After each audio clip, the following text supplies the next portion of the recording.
Hello students, welcome to the lecture series of fluid mechanics. In previous lecture, we have learned about capillary rise, capillary fall and surface tension phenomena. Let us discuss one example based on the capillary phenomena. Here it is a given data. Calculate the capillary rise in a glass tube of 3 mm diameter. So here diameter is given 3 mm, for which we have to convert all the data, for example in SI unit. So 3 divided by 1000, that will be 0.003 meter. Surface tension for water surface 0.075 Newton per meter. So sigma is equal to 0.075 Newton per meter. What will be percentage increase in capillary height if the diameter of the glass tube is 2 mm? Here they have given two cases. For first case, diameter will be 3 mm, and for second case, diameter will be 2 mm. We have to find out capillary rise for the both cases and then find out percentage difference between both cases. Clear? So first of all, let us understand basic method of our example. Here for the case number 1, diameter is given 0.003 meter, surface tension is given. So for capillary rise and capillary fall, both equation are same. H is equal to 4 sigma cos theta divided by rho g d. Here theta value is not given, so we can consider theta as a 0. So cos 0 is equal to 1. So 4 sigma divided by rho g d. For sigma is given, rho for water, rho is taken as 1000, g is 9.81 and diameter is 0.03 for case 1. So this method we can find out capillary rise value 0.01019 meter. Similar way for the second case, we have to change only one data, diameter we have to take 0.002 meter. Then h is equal to 0.01529 meter. So for first case and for second case, we have find out our capillary rise. Then we have to find out percentage rise in the capillary, right? For percentage rise, H maximum value minus minimum value divided by minimum value into 1000. So you will get percentage change in capillary rise. Clear? So it is a very basic example regarding to capillary rise and fall and percentage changes between diameter. Clear? Next topic is vapor pressure and cavitation.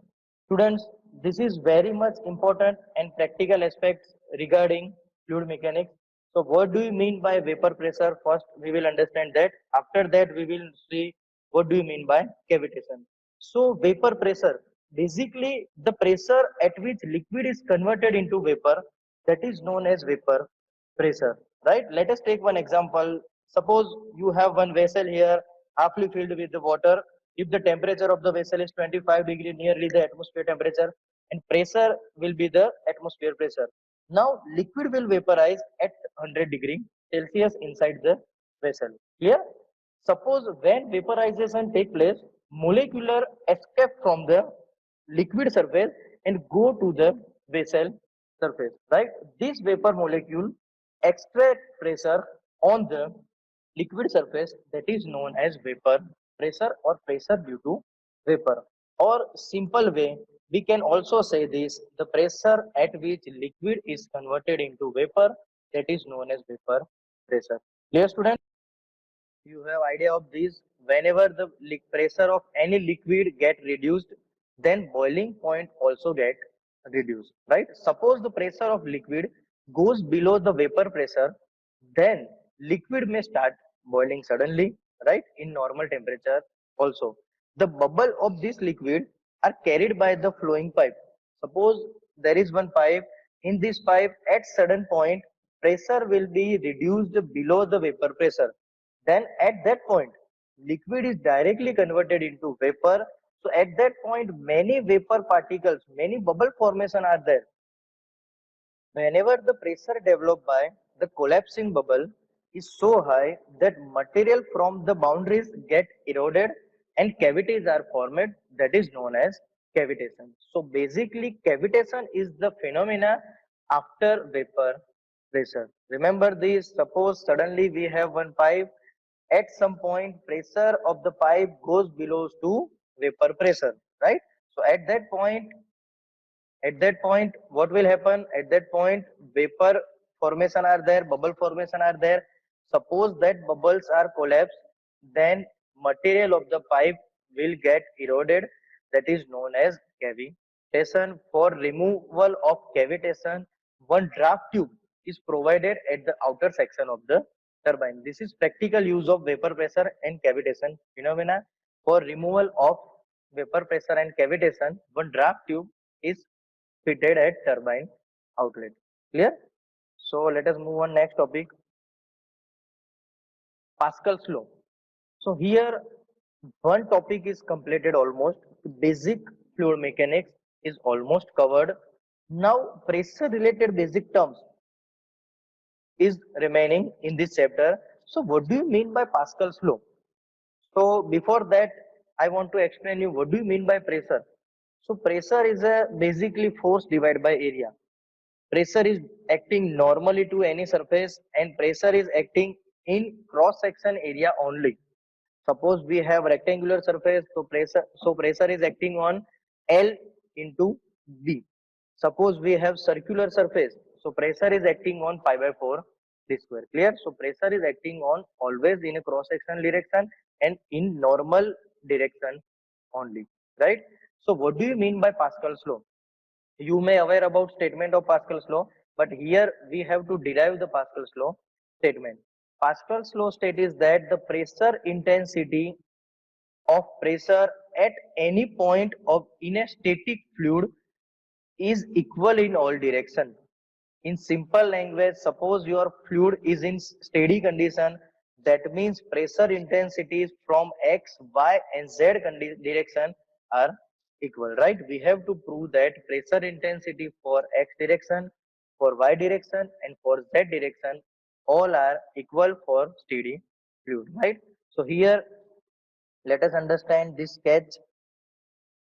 So first of all, one triangular elements are shown here. So x direction distance, that is dy dx, y direction distance, that is known as dy, and z direction distance, that is known as dz. Now x direction force, that will be Fx, acting perpendicular direction to x y direction. Y direction force, that will be Fy, that is acting in a y direction, and z direction force, that is Fz, that is acting at perpendicular direction to the z direction. Clear? Here, suppose this inner angle is theta, so by alternate angle we can make arrangement like this. So this will be a theta, so this angle will be 90 minus theta, and our above angle is mentioned here, that is known as theta. Clear? So then nearer side component fz cos theta, and opposite component fz sin theta. So let us derive the Pascal's law. So first we have to find out forces in all directions, Fx, Fy and Fz. So force, basically force is equal to pressure into area. So force in x direction, that means pressure in x direction into this cross sectional area. X direction force applicable to this cross sectional area. So this cross sectional area will be dy into length 1. Here we have taken length as a unity.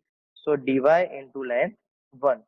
So similar way, y direction force is equal to pressure in y direction into, it is applicable to this cross section area. So dx into 1. Similar way, z direction Fz is equal to pressure in z direction into cross sectional area of this surface. So dz into 1. So here we have value of Fx, Fy and Fz, right? Now resolving vertical component and horizontal component. So first of all, let us take horizontal component. So one horizontal component is in right side direction Fx, and opposite component is Fz sin theta. So in equilibrium, Fx is equal to Fz sin theta. Let us put value of Fx and Fz from this above data. So Fx value and Fz value, and here sin theta remain as it is. So from both sides, here px into dy in left side, and here pz into dy. So from where it comes? So remember this sine theta. Sine theta. So from this sketch, I have drawn this sketch to here also for simplification. So for this sketch, sine theta is equal to opposite direction dy divided by hypotenuse dz. So instead of sine theta, we have to put dy by dz. So dz cancel, and pz into dy. It is remaining. In both side, dy cancel. So px is equal to py from balancing horizontal forces. Now, if we balance vertical forces, so simple, Fy is equal to downward force Fz cos theta. If we put value of Fx and Fz from this data, then this equation occurs. Then from this sketch, cos theta will be, remember students, cos theta will be nearer side dx divided by hypotenuse dz. So dx by dz. From simplification, we can find py is equal to pz. Clear? So here in equation 1, px is equal to py, and in equation 2, py is equal to pz. So from equation 1 and 2, px is equal to py is equal to pz. That means pressure intensities for steady fluid remain same in all directions. Clear? So let us move on next topic. Okay, next topic is hydrostatic law, right? This equation you might have known, P is equal to rho g h. You have used it many times in 11th and 12th science as well as basics of mechanical engineering in first semester. But how to derive it? P is equal to rho g h. So let us consider one sketch here. In this sketch, let us take one rectangular element A, B, C, and D, and one fluid is flowing in this cross section. So from boundary, there will be some pressure force, pressure into area. So for small cross section, area will be small. So we have taken dA. So from upper side, pressure P1 into area dA. From lower boundary, pressure will be P2, and cross section area will be same as dA, right? This will be a small height that will mention as dH. Suppose this cross-sectional rectangular element are there, so there must be some weight in a downward direction. So it is weight in a downward direction. So here all the forces component are in the vertical direction. Clear? So let us solve vertical components first. So vertical components in a downward direction is taken as a plus, and in upward direction is taken as a minus. So P1 into dA. Now this component W, so plus W, and this component is in the upper direction, so we have to take it as a minus. So minus P2 into dA is equal to 0. Let us rearrange this arrangement. P1 into dA minus P2 into dA is equal to minus W, right? Here let us take dA as a common. So P1 minus P2 into dA is equal to minus W. For W, W is equal to mass into G, M into G. For M, we can write rho into V. So W is equal to rho Vg, as you have studied in capillary rise and capillary fall. So we can mention here P1 minus P2 into dA is equal to minus rho Vg. Here V is a volume. So we can take volume is equal to area into height. Area is in meter square and height is in meter. So total volume is in meter cube. So here area is dA and height will be a small dh. So dh. From both sides, dA will be cancelled. So remaining equation P1 minus P2 is equal to minus rho dH into G.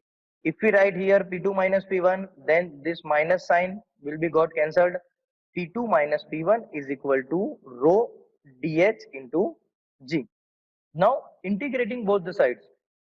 So from integrating both the sides, integration of dP is equal to integration of rho G into dH. Integration of dP will be a P, rho and G will be constant in the case of incompressible flow. So rho and G is constant, and dH, integration of dH will be H. So basic equation will be P is equal to rho G H, right? For the hydrostatic law statement, we can write equation number 1 as this way also. dP is equal to rho G into dH. So dP by dH is equal to rho into G. Now remember this. What do you mean by rho into G? So it is specific weight or weight density, right? So W is equal to rho into G as we have studied in last lecture. So dP by dH is equal to rho into G. For rho into G, we can mention weight density small w. So statement will be like this. For from this equation, del P means increase in the pressure, del H means vertical direction is equal to weight density of the fluid.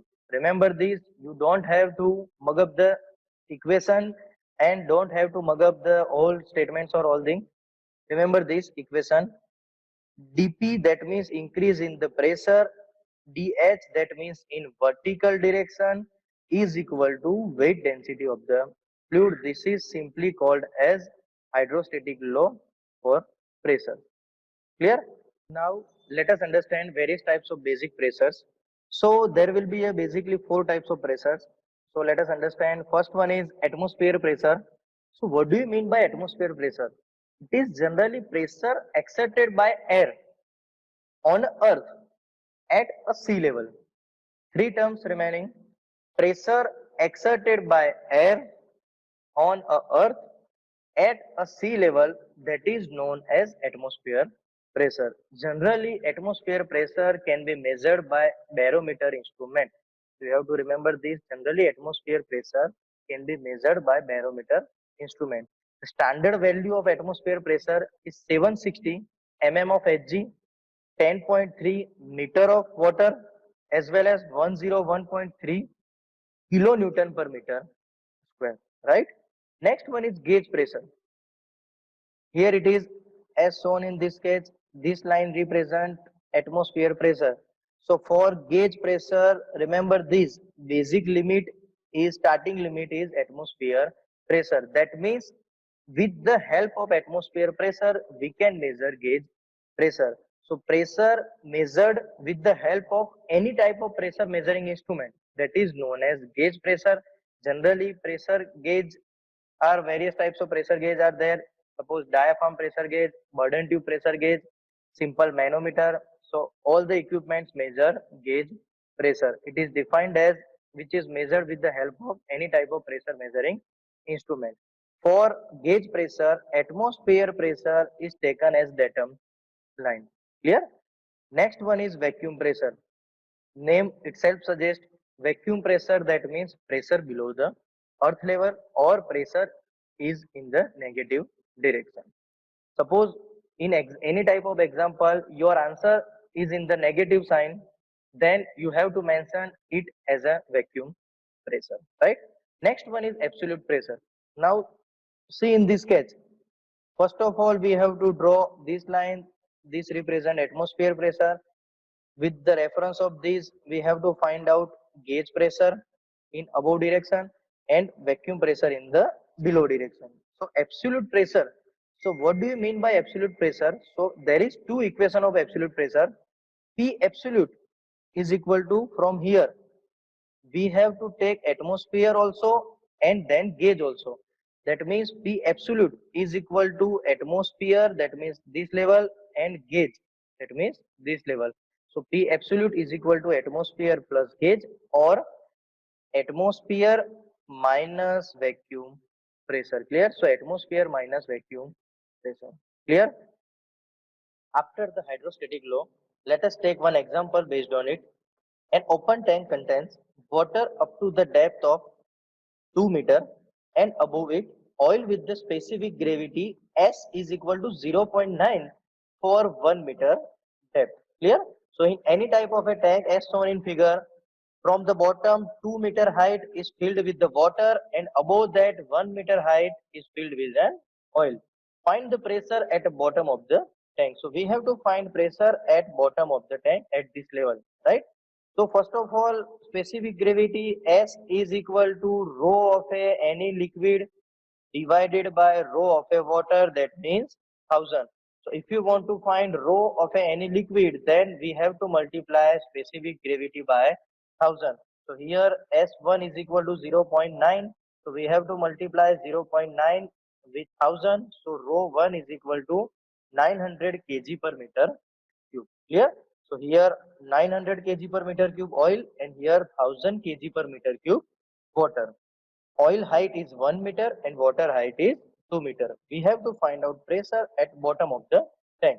So according to hydrostatic law, intensity of a pressure is equal to P is equal to rho g H. From this sketch, we have to apply hydrostatic law for section 1 and section 2 both. So intensity of a pressure at bottom is equal to rho 1 g into H1 for section 1 and rho 2 GH2 for section 2 water. For oil, rho 1 is equal to 900, G is 9.81. For oil, height is 1 meter. Then rho 2. For water, rho is 1000, G is 9.81 and H is 2. If we calculate this, 28449 unit of pressure is Newton per meter square for SI unit.